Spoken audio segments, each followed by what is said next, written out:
New card. What do you think?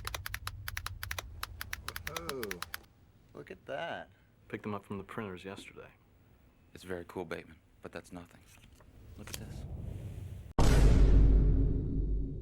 What do you think? Nice. You ain't seen nothing yet. Raised lettering. Pale nimbus. Impressive. Very nice. Mm. Let's see Paul Allen's card.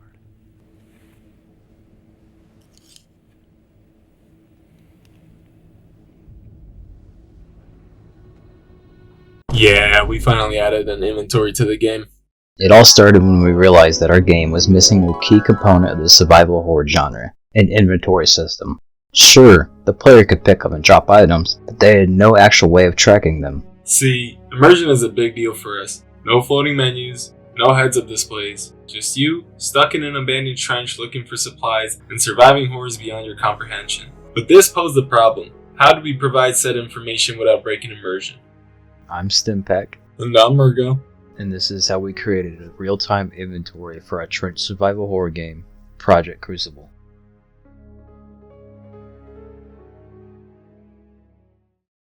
Inventory systems are the backbone of survival horror games. The original Resident Evil trilogy defined the limited inventory system, which later evolved into a grid system for Resident Evil 4. On the other hand, the Silent Hill franchise offered a limitless inventory and allowed the players to carry whatever they find. Our game focuses on immersion and real-time gameplay, so we know we didn't want to create a separate screen or use heads-up displays. After a recent playthrough of Metro Exodus, I was reminded how much I like that the player can pull out their inventory in real time to manage their resources and customize their arsenal. This system still used heads-up displays, but it served as great inspiration for our game, so we got to work. Enter the satchel. After much back and forth discussing on how we want to handle our inventory, we ultimately decided upon this. The idea was, at the press of a button, the player would stop in place and look into their satchel to manage the items they find.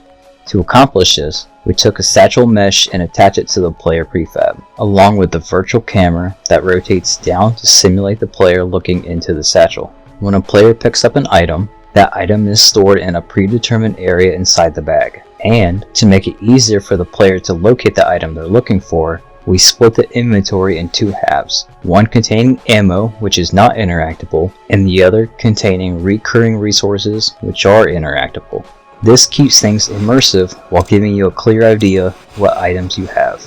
Ammo sits on the left side of the satchel and is non-interactable. In order to save on space and give the player a clear idea of how many bullets we have, we came up with the idea where depending on how many bullets you have, a different model would appear in the bag. The semi-automatic pistol holds 8 bullets, so we count each bullet individually until we reach a magazine's worth of bullets. Therefore, those bullets get replaced by a magazine. This can repeat several times until the ammo pool is reached. We think it's a good way of keeping track of how much ammo the player has while also making the satchel less cluttered and visually coherent. The right side of the satchel contains recurring items such as filters, dynamite, healing supplies, as well as some other unique items.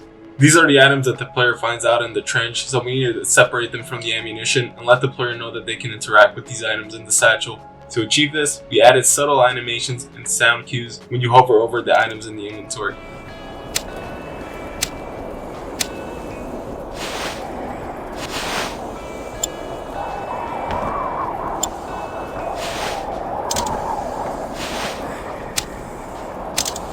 There is something really satisfying with filling the satchel up with items, and we really think this system added a new layer to the gameplay. There are still some issues, like viewing the inventory in darker areas, but we are still working on adding and perfecting this system down the line. Another staple of the survival horror genre is environmental storytelling through the use of notes and documents. Survival horror settings are usually very isolating experiences, with a few NPCs here and there that serve to drive the plot forward. Help! So, we're using notes to tell the story organically. Some provide hints, some build atmosphere, and others give us a glimpse of living in trench conditions, as well as what happened with other soldiers. We want to strike a right balance of no variety as well as quantity, because we don't want to overburden the player with reading and interrupt gameplay.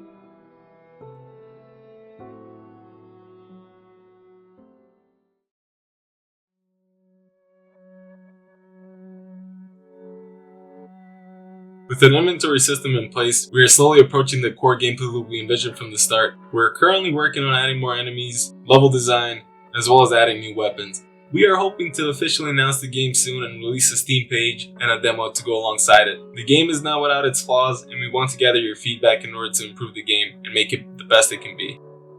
Both of us have different schedules and responsibilities, which take time away from development. On top of that, neither of us are skilled in rigging or animating, as well as sound design or music. We are looking to outsource in these areas, which would help ease the load as well as speed up development.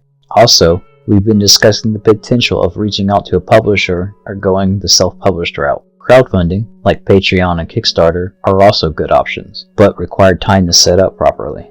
While we don't have an official roadmap to announce, we do have a time frame of milestones we'd like to achieve that we adhere to. The game is making great progress, and we can't wait to let you get your hands on it.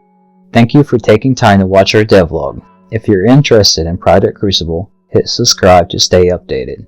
Your feedback helps shape the game, so let us know what you think. We hope to see you next time.